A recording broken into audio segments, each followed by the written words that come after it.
Երևանում նույնպես սաստիկ շոկ է, ցերեկը 38-ից 40 աստիճան տաքություն։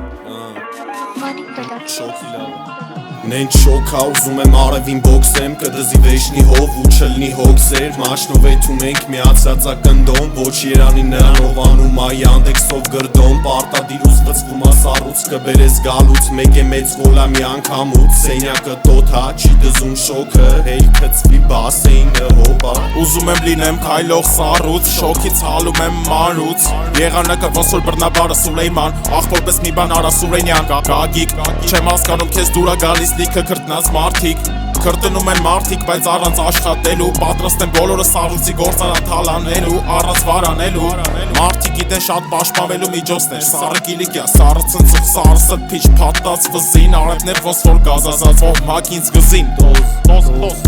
Գոնե հովը տամ մի քիչ, արևակիզիչ, ուզում եմ գցվեմ բիծուգյոլ կամ սևանալիչ, ծառը դու էտը բուտկե քու սոլդաութա, չի բրգում ուզում ես լողցի օրը հարթ, ապշոկը սաղիսին, նա դու հելելա պրոցիվ, լու չգա անձրև, չլինի զոնցիկ, բժժել եմ մոտս, գողելա ժիժի, սպասում են կիրիկվան, որ են թանք դվիժի, ուզում եմ զանգես ասես ճամփեկը սառածը, բայց կայնած խեղդվում եմ շոկից մալացիա, ընտրինքը նենց լոկացիա, որ հաղով էր համելողացան, պետքա մեզ էկզոտիկ վայրեր, առանց կեպկա չանեք քայլեր, չտվեցին ապարիկով կոնդիցիաներ, մեկը մեռավ կոնդից հայեր